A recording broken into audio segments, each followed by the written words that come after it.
Julia Kai-Taylor, who's going to tell us about digital nomading.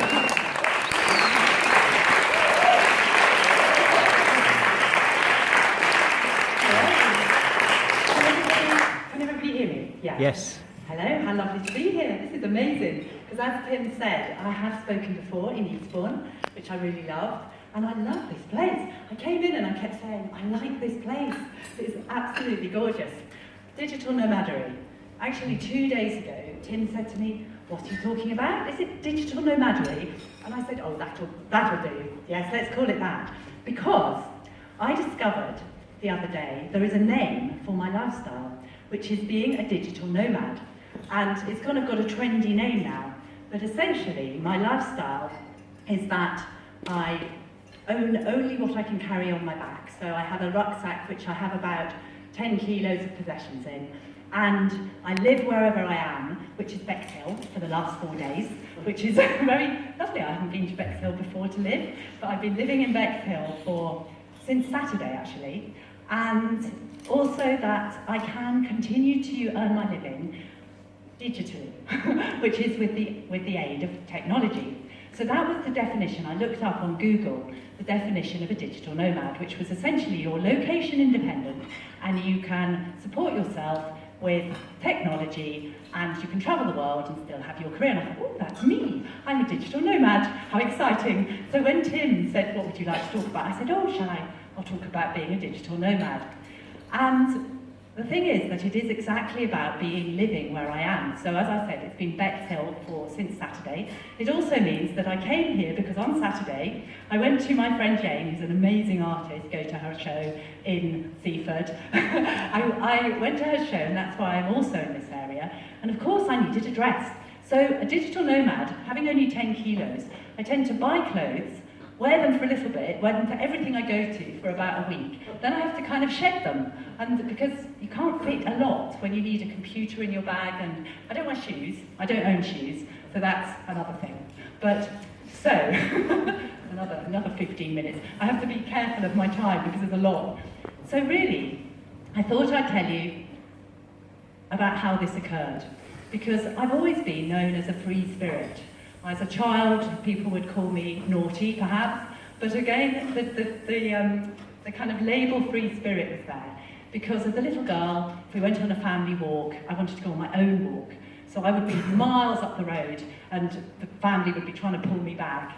And also, if we went on school outings, you know, that I remember us going to look at the flora and fauna in a museum in the pond, but no, there was a tree, and I liked the tree. So I went up the top of the tree and got stuck, and then the whole class had to be brought back because Julia had done something naughty again. So it was sort of in my essence, this need for adventure, and this need to find out the road less travelled. And then, I've always liked to run as well, that's another thing. So at the age of 15, I can remember that I decided to join an athletics club because I wanted to run for England. And in joining this club, I realised that this quest for freedom was something that wasn't just a quest for freedom and trying to find out, you know, what was around the next corner, but it was actually a quest to find out how to be free within myself.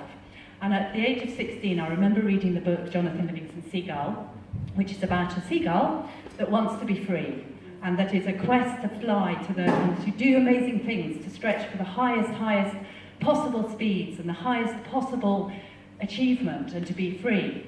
And in reading this book, it resonated with me. I wanted to be the best runner in the whole world. I wanted to see what I could do. But I also wanted to have a freedom, and a freedom within myself. And I remember reading a quote that really spoke to me that said, your whole body, from wingtip to wingtip, because you're a seagull, is nothing more than thought itself in a form you could see. If you break the chains of your thought, you break the chains of your body too. And I was like, that's it. I can strive to be the best runner in the whole world, but I want to learn how to be free and how to stay in the step and how to really know how to let the next step take care of itself. And I also read another quote in that book, which was Jonathan Livingston's Seagull is teaching Fletchgull how to fly.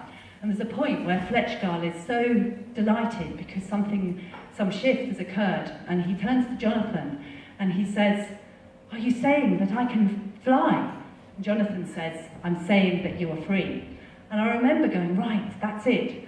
So off I set on this quest for freedom, a very long journey because I'm now 59, and I ran at top level through the 70s, the 80s, the 90s. I ran at international level.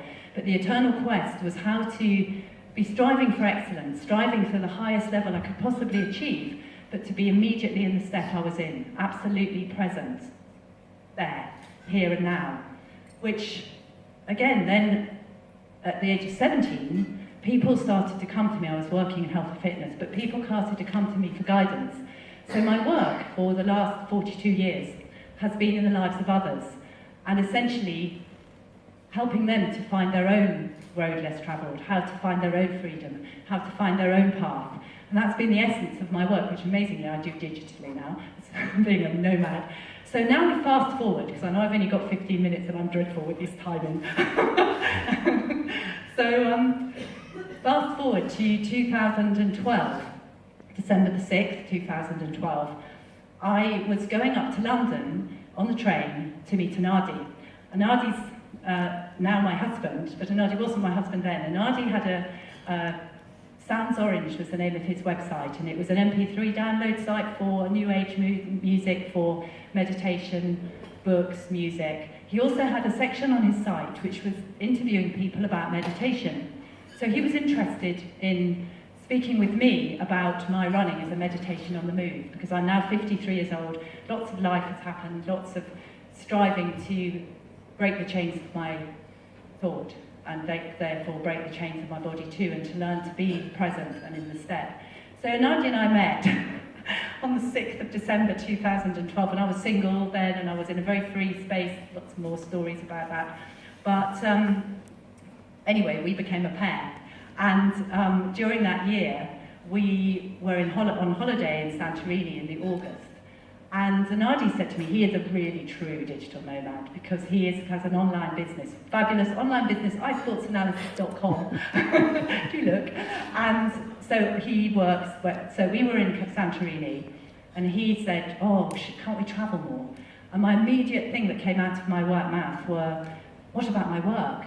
Because at the time I was living in Eastbourne, and I had a busy practice with people coming to my door to ask for guidance, mentoring, healing, help. And so that was the immediate thought, was what about my work? 2 or 3 days later, we were having dinner in a bar in candlelight because Santorini Island, all of the lights had gone out because there was a fire in the main generator. So it was all very romantic and lovely. But I said, if we're going to travel more, why do we need to own anything? And Anandi said, I'm up for that. And that was it, we haven't looked back. So that was, from the August to the December, we shared everything we owned. I didn't own a property because I did know at that time that I wasn't somebody who liked particularly owning properties. I've never really wanted to own things. So I just was renting a flat in Eastbourne. And the night he had to sell his flat, everybody, there are some people here who left my flat carrying coffee makers and blenders and books and clothes and television and everything I owned. And lots went to the tip. And to the extent that now, as I say, I carry everything I own in my rucksack. And we left Eastbourne Station exactly a year from when we'd met one another, 6th of December 2013. We set off on our travels. And we've now been nomads for 5 years. It's for me, an absolutely incredible lifestyle because, again, my quest for freedom, I realised obviously a long time ago was an inner quest. It wasn't a quest of heading off. But what's happened is by finding a freedom within myself, and an ability to be present and to be wherever I am, what's happened is the lifestyle's unfolded, and it happened kind of itself. And of course, there are many, many stories because I seem to have had a lot of near-death experiences with Anadi.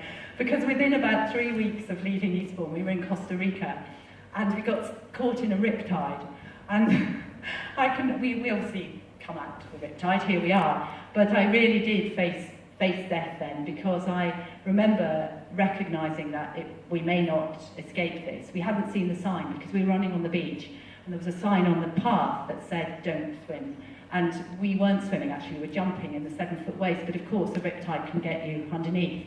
And I remember my dying thought was, oh no, 22nd of December, oh no, I've spoiled my family's Christmas because I've just got off with this mad nomad Julia's. My father used to worry that, what's Julia going to do next? Anyway, we emerged from that. A few months later, we were in St. Lucia, and we woke up at 5 in the morning and there's an earthquake occurring. And I realised I didn't want to die naked because Nadi was getting underneath doors and frames and things because he knew you were meant to do that. And I was trying to get out the building. No, don't you have to get out? But I was naked because it was 5 in the morning, I was in bed. So I was whipping on pants and a vest and going, I don't so I found out in that experience I didn't want to die naked. Another time we were on the mountains of Morocco and we'd gone for a 3-hour run. We've got on the map, we know where we're going. We got so lost. We got absolutely lost. We were 13 hours. They thought we were dead, the mad English couple. And at one point we were up on some scree bed, 3,000 metres up, and I had literally panicked and I was like, right, I know now, this is, again, all of these challenges to stay completely present. So I'd squatted down on the shady bit and I'd said to Anadi, don't worry, I'll get my act together, just give me a little bit of time. And a goat herd, suddenly had seen these mad English people not wearing any clothes, very odd in the Atlas Mountains, and he'd leapt across the mountains in his long robes and with his staff, and he scooped me up. He kind of just scooped me up and I had to completely surrender, and he jumped me down the mountain, and it was like flying, and I had to completely trust this man and trust that I would be in his safe hands. Another thing that happened was we got married on our own in St. Lucia. We could still have the party, so that will happen at some point. What other things? Oh, Nadi trod on a viper. We were in, where were we then? We were in Thailand, and we were going along a dark path, and I saw this viper, and I went, and leapt back, which did mean Nadi was just putting his flip-flop down, trod on the snake, luckily leapt back. It did its rising up thing to bite, and then decided not to, and went away. I got bitten by a spider. Very odd. My arm was doing very, very, very odd things. And Anadi was going, oh, it's fine. This was in Thailand too. It's fine, no, it'll get better. And it was getting rings and bigger and odd. And so eventually I went to the pharmacist and they were very worried because it wasn't all right at all. And so those are all the sort of, I'm telling you the drama things. But we've also, I remember in Costa Rica actually, Anadi needed internet very much. He had to get a bit of software done and all those things that computery people have to do. And the only place you could find internet was on a step in a tropical storm. And I remember sitting in the dark with this rain coming down and Anadi programming. And it has lent itself, because it's been uncertain, it's lent itself to being exactly where I am. And this year, I also ran across Spain, from the north of Spain, ran right down to the south in my bare feet, because I like to be barefoot. I'm a barefoot runner. So I've got so many 15-minuteses. But that was an incredible experience. I ran across Spain. I became quite famosa in Spain, and I was very good. I did lots of entrevistas in the television and the radio in Spanish, which was a huge achievement for me. And I think that the essence of all of this is that actually I've lived my life and I've gone from the quest of freedom, but unbelievably my work has followed me. So actually the support of the technology is that my clients were like, they adjusted to the fact, oh, where's she now? That I do sessions on Skype. People can't fly out to me all over the world. People have flown out and gone, oh, actually, perhaps we'll do 3-day session instead of 3 hours. And I pop back to the UK, so I come back and obviously do see my clients, see people. But what's been incredible is with the support of the internet, with aeroplanes, that's technology, isn't it? Fly about, that I have still treading my road less travelled, that I'm still living the life, my own quest for freedom, for my own listening to where I need to go, and have been able to do that. And I now am finding that the planet's my home, that I live wherever I am. I'm able to be completely there. I absolutely am loving Bexhill. It's fabulous, beautiful, beautiful, beautiful places to run. I'm loving being here. I love this, my front room tonight, all my guests. And I'm able to be exactly where I am. That my quest for to stay in the step, to really, really be present to, and the running's always been the metaphor, to be able to be exactly where I am, to strive for excellence, but to be absolutely in the step I'm in and to let the next one take care of itself. The running is my metaphor, and my work has followed me, and also the life I live means that I'm sort of really, in some ways, I'm in the world, but I'm not really of it at a level, because I'm not really in society, and yet I love people, I work with people, and I'm able to be able to listen to where they truly want to go, because I think in part because I am living a life of, for me, freedom from the inside out. And I think that I've managed it in 15 minutes, which is an amazing achievement. So thank you. Yeah.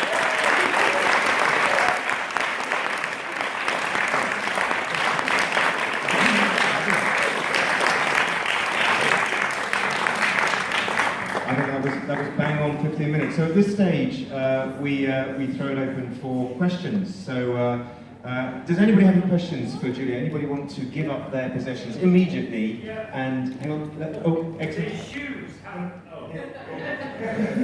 How do you run across Spain with no shoes? I've got another 15 minutes. Well, I'll do this very quickly. I was born in West Africa, and I was a naked child and a barefoot child.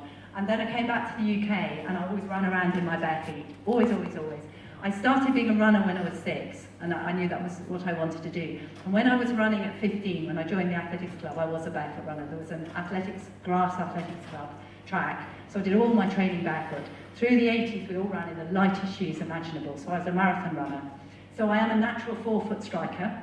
I don't know if that, you know what that means, but I land on my 4-foot, so it lends itself to the barefoot action.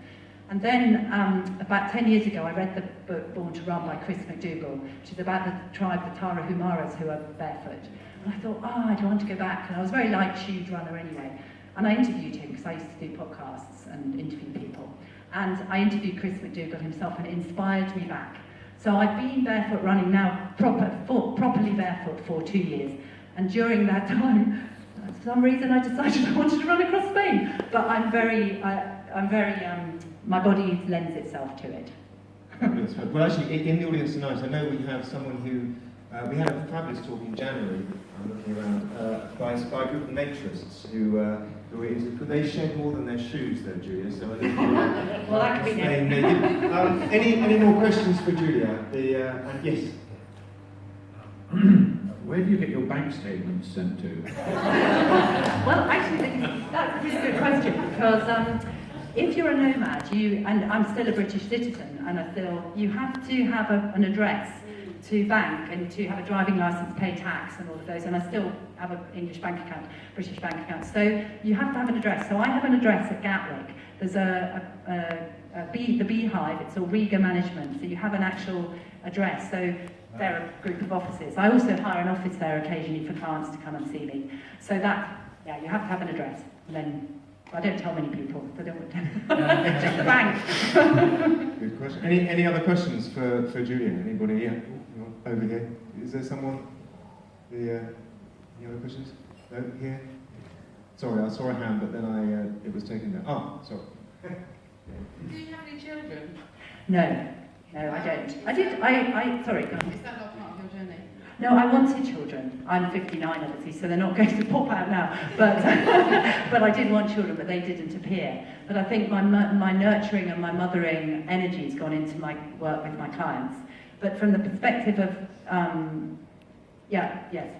from the perspective of nomadic life, there are people living a nomadic life with children. But no, that was something I wanted. But my journey was to free myself from any grief of that, any loss, and to have my nurturing and mothering energy in another direction. And loads of godchildren and nieces and nephews and all of that. I'm that sort of aunt that I seem to get children sent to me at the age of about 16 to 18 when the parents are going, I don't know what to do with this child. So Auntie Julia looks after them. Now they're all barefoot and running. Yeah, of course. Yes, question. Do you see yourself doing this indefinitely? I do. I do. I don't. You see, I never know, as I said, because it's been a kind of inner journey. and it's been more that this is an expression of my inner journey, then of course I don't know, and I'm only 59, who knows? But I have always led, as I said, a kind of unconventional life really. And so at the moment I love it, and Anadi and I both love it, so I don't know, I might be back in a few years saying how nice it was to buy a house again. Any other questions for Julia? Anybody inspired to give up all of their possessions or transfer their house? I'm happy to take anything you want to transfer. I just wondered where you actually find accommodation. Is it through sofa surfing? Or? It varies. I mean, of course, I'm learning Spanish, so I have a Spanish teacher in the Alpujarras, and then she has a friend, and I rent an apartment from her friend, and then I have some other friends in the Alpujarras. Then my supervisor from my therapy work, she has a house in Spain, and then of course you meet people, and I also stay in hotels too sometimes. Like now, we're staying at Cuda Beach for however many days, and it's just unfolds as as it happens. So it varies really. And in winter in Spain, you can stay in hotels for 30 euros a night. So there's a lot of trust. There's a lot of trust involved in the process. Then. Yes, there is. There is a trust of that that I can deal with anything. There's a trust. I mean, my responsibility is I work in people's lives, so it's very important that I'm at ease, centred, at the same, available, because I work in people's, lots of problems in people's lives. So there's a trust, because obviously my own life sometimes, planes arrive late and things happen, but there is a degree of absolutely knowing that, I know that especially as in the last 5 years we've had all sorts of things occur, and including things, something went wrong in Anadi's business, which has now righted itself, but we've dealt with all sorts of things, and there is an element of knowing that it's challenged me, because in my work with people I teach people to be able to clear all of the tension, all the pain, all the things that stop us from being present and stop us being available to one another. And so the lifestyle has challenged me to do my own work and trust myself. Any last questions for Julia before we take a break? I'm looking for any hands. Oh yeah, wait in there. Just one last question. I really need shoes with this dress. It's not the right length for bare feet. Yeah, hi. Hello. As a runner myself, I just want to know, I run to compete. Have you stopped competing, or do you just run with total freedom? No, I'm still competing. I'm very high age grade ranking. I ran to international level to 93, and then I worked a lot through the 90s in the corporate world in London, and I did less running. And then when I was in my middle 40s, and when I was 45, and when I was 40, I thought, right, I'd like to start again. So I was the fastest runner in Sussex outright from 2 miles to marathon when I was 45, and then now I'm looking forward to being 60. Can't wait. No new age group, but running across Spain in my bare feet slowed me. So last week, and it took me 4 months to recover. So I started to kind of train again 3 weeks ago. And then last week I ran a park run, and I'm a very good coach too, and I thought, I reckon I could do 22 and a half, because I've lost some pace, because I was faster. And I did 22:31. So now I'm all keen to go under 22:30 on Saturday. So now I'm very keen, still in me. The difference is, all my life I've tried to love to try and run fast. And obviously I run faster, slower. But I really love trying to run fast. But now I love trying to run fast with no attachment to the outcome. But I looked up all the world records for over 60s. So it's still the same essence, but with freedom. Fantastic. Right, well in that case, I'm going to end it there. Can we thank Julia Kai-Taylor for...